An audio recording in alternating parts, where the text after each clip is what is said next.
तहरीक इंसाफ के दौर में ज्यादा हादसात हुए हैं। मुझे बहुत अफसोस से कहना पड़ता है 3 साल हो गए इस हुकूमत को आए, धेले का इन्होंने काम नहीं किया, रेलवे का बेड़ा गर्क करके रखती है। सवाल उठ रहा है कि इस खौफनाक हादसे और इसके नतीजे में होने वाली हलाकतों का जिम्मेदार कौन है। ऑपोजिशन वजीर आजम को उनके बयानात याद दिला रही है जिनके मुताबिक मुतालिका वजीर को मुस्ताफी हो जाना चाहिए। हुकूमत कह रही है कि ये मामला भी गुज़श्ता हुकूमत की कोताही है। वजीर इत्तलात फवाद चौधरी का कहना है कि साद रफीक के गुनाह पर आजम स्वाति इस्तीफा दे दें, ये बेतुकी बात है। सवाल ये भी है कि बढ़ते हुए ट्रेन हादसा तो हर दौर में हुए। नून लीग के दौर में 408 वाकयात हुए जिनमें 230 अफराद जाँ बहक हुए, जबकि तहरीक इंसाफ के 3 सालों में 440 छोटे बड़े हादसात हो चुके हैं जिनमें 280 अफराद जाँ बहक हुए। यानी तहरीक इंसाफ के दौर में ज्यादा हादसात हुए हैं। इन बढ़ते वाकयात को कैसे रोका जाए? क्या वजीर मुस्ताफी हो या जिम्मेदारान के खिलाफ फौजदारी मुकदमा हो? क्योंकि हर इंक्वायरी के बाद निचली सतह पर मुअत्तली होने से तो ऐसे वाकयात कम नहीं हो रहे। ये मामला उठाएंगे अपने मेहमानों के सामने, जिनसे बड़ा सवाल ये करेंगे कि तहरीक इंसाफ दौर में होने वाले ट्रेन हादसात की जिम्मेदारी क्या गुज़श्ता हुकूमत पर डाली जा सकती? वक्त करता है परवरिश बरसों, हादसा एकदम नहीं होता। ये एक सालों की नेग्लिजेंस है, ये एक सालों का फर्क है जिसकी वजह से आज हमें इन हादसों का सामना करना पड़ रहा है। मुझे बहुत अफसोस से कहना पड़ता है कि आज वजीर दाखिला ने और वजीर इत्तलात ने इस हवाले से बराह रास्त और बिलवास्ता मुझ पर ये इल्ज़ाम आयद करने की कोशिश की है। तो ये बहुत अफसोसनाक है। 3 साल हो गए इस हुकूमत को आए, धेले का इन्होंने काम नहीं किया, रेलवे का बेड़ा गर्क करके रखती है। आखिर जिम्मेदार कौन है? रेलवे इंतजामिया, वफाकी हुकूमत या फिर साबिका हुकूमत NBC? लेकिन आज जानबूझकर मुझे याद आ रहा है शेर अल्लामा का कि वाय नाकामी मताए कारवां जाता रहा, कारवां के दिल से एहसास ज़िया जाता रहा। यानी हमारे दिलों से नुकसान का खौफ चला गया है, हमारे दिल से नुकसान का एहसास चला गया है, हम बेहिस हो गए हैं। आज मैं तकरीर सुन रहा था फवाद चौधरी साहब की पार्लियामेंट में, तो मुझे शेर बार बार याद आ रहा था। PDM का क़याम, PDM में इख्तलाफात, PDM के करप्शन के, NRO के। अरे भाई घोटकी में क्या हुआ है तो बता दो। 4 सत्र का बयान पढ़ के वो निकल गए और वहाँ से उन्होंने फिर वो सियासत शुरू कर दी, खबीस सियासत, गलीज़ सियासत, जो इस माशरे को घुन की तरह काट रही है।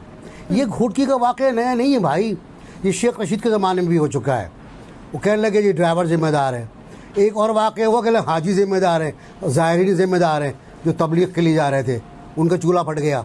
एक और हो गया, उन्होंने कहा जी ड्राइवर सो रहा था गालिबन। ये कल जो वाक़या हुआ है तो बहुत खौफनाक वाक़या है। इसको थोड़ा सा विजुलाइज करें कि एक ट्रेन पटरी पे गिरी हुई है, उसकी बोगियाँ एक ट्रैक पे गिरी हुई हैं और उस ट्रैक पे दूसरी गाड़ी आ रही है और उसका ड्राइवर चेक देखता है दूसरे डब्बों को तो फुल ब्रेक लगाता है। वो ट्रेन के ब्रेक कार के ब्रेक थोड़ी होते हैं, वो टाइम लेते हैं, वो वक्त, वो डिस्टेंस लेते हैं। जाते आते वो टकरा गया। अब कम्युनिकेशन सिस्टम कहाँ गया आपका? आज़म स्वाति कहाँ थे? मैंने पूरा मॉनिटर किया है सब कुछ आज के दिन 11 बजे तक। आज़म वाक़या हुआ है 4 बजे के करीब। आज़म स्वाति को प्राइम मिनिस्टर यकीनन उठाया है, क्योंकि पहले प्राइम मिनिस्टर का आया कि मैंने आज़म स्वाति से कहा है कि वो उस इलाके में जाएं। चैनल्स फ़ोन करते रहे, आप लोग फ़ोन करते रहे, आज़म स्वाति ने कोई जवाब नहीं दिया। वो सो रहे थे, वो महव ख्वाब थे। वो बड़ी मुश्किल से पहुँचे और अब वो चीखें मार रहे हैं कि मैं रिपोर्ट ख़ुद तैयार करूँगा।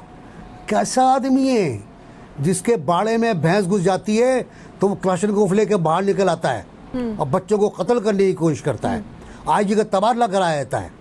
अब वो कह रहे हैं कि अच्छा एक और नई कहानी आ गई सुबह कि जनाब शेख साहब ने फरमाया कि ट्रैक पुराना था, 1886 का ट्रैक था।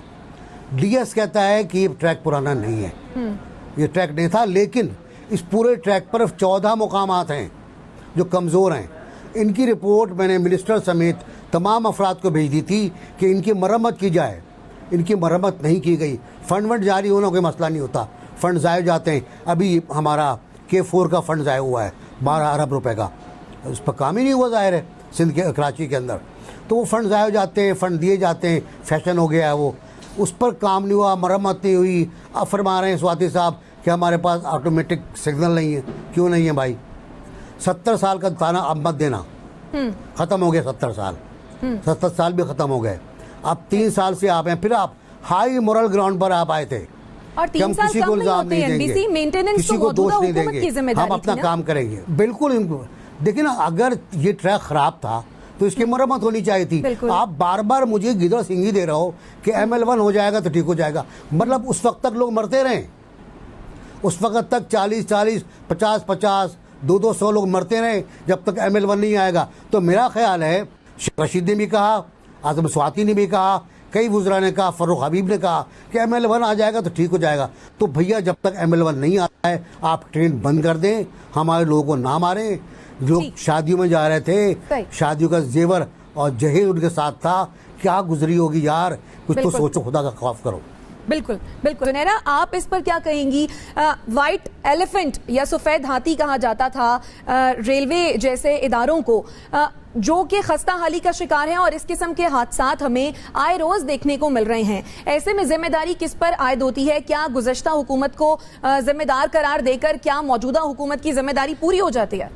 देखिए, पॉलिटिकल पॉइंट स्कोरिंग तो जितनी मर्जी कर लें किसी भी मौजू पे, उसमें तो मास्टर्स किया हुआ है हमारे सारे पॉलिटिशियंस ने, लेकिन हकीकत तो नहीं बदल सकती। बात यह है कि अगर किसी जगह पे ट्रैक में कोई खराबी थी या कुछ भी था, उसको वक्त पे इंस्पेक्शन करना। जब आप कोई भी पोजीशन अज्यूम करते हैं, एक मिनिस्टर आया, आप पहले अपने लिए एक रिपोर्ट तो बनवाएं, कहाँ क्या प्रॉब्लम्स हैं अपने सामने लाएं, उसमें जो रेड फ्लैग्स हैं उनको आप आइडेंटिफाई करें, उसको बंद कराएं या रिपेयर कराएं। ये कोई रॉकेट साइंस तो नहीं है, इट इज़ वेरी सिंपल।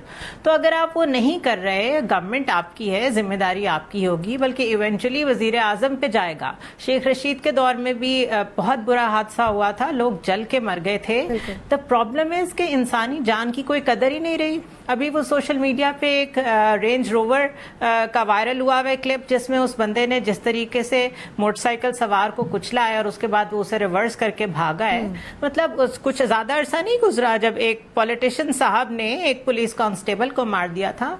तो आप ह्यूमन साइकी हमारी जो बना दी गई है सोसाइटी की, वो ये है कि कोई 2-4 लोग मर जाएं, 40-50 लोग मर जाएं, कोई फर्क नहीं पड़ता। ये ज्यादा लम्हा फिक्रिया है। मुझे उन लोगों की समझ नहीं आती जो हादसात पे खड़े होके वीडियोस बनाने को जरूरी समझते हैं, बजाय इसके कि हेल्प प्रोवाइड करें। ये तो चलें, बहुत फार फ्लंग एरिया में था हादसा, इसमें तो वो कुछ कर भी नहीं सकते थे। लेकिन ओवरऑल जो नेशन बिल्डिंग की बात करते हैं और हमें हमारे पॉलिटिशियंस ये बताते हैं कि बड़ा पोटेंशियल है आप लोगों में, वो ये पोटेंशियल है कि लोग हेल्प करने को तैयार नहीं है।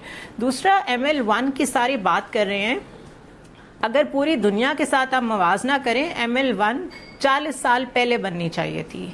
आपने अपनी जिस तरीके से गवर्नेंस को अपनी ज़रूरियात के मुताबिक लेके चलना होता है, सस्टेनेबल प्लानिंग करनी होती है, वो सब टाइम के साथ साथ इम्प्रोवाइजेशन का नाम है, वो भी कोई रॉकेट साइंस नहीं है। 40 इयर्स पहले आपने वो बनाई नहीं है, अभी तक चीज़ों को मेंटेन किया नहीं है। CPEC हमें सिर्फ ट्वीट्स में मिलता है कि ट्वीट से ही पता चलता है कि CPEC नाम की कोई चीज़ है। ऑन ग्राउंड कोई मुझे बता दे कोई प्रोजेक्ट शुरू हुआ हो। मैं ये कहता हूँ कि 3 साल में इस हुकूमत ने रेलवे की बेहतरी के लिए क्या किया है, कितने किलोमीटर रेलवे ट्रैक को बेहतर किया है, कितने जो है वो ट्रैक्स पे इन्होंने सिग्नल्स लगा लिए हैं। कुछ तो परफॉर्मेंस होगी, ना नौमन तेल होगा, ना राधा नाचेगी। ML1 के इंतजार में 10 साल बैठे रहेंगे, ना ML1 बनेगी ना कुछ होगा। मेरा मतलब है आप बताने के काबिल हैं कि आपने इन 3 सालों में क्या किया है? कुछ भी नहीं, जीरो। जो किया था साद रफीक ने किया था, उसके बाद कुछ भी नहीं किया, उसके बाद जीरो है।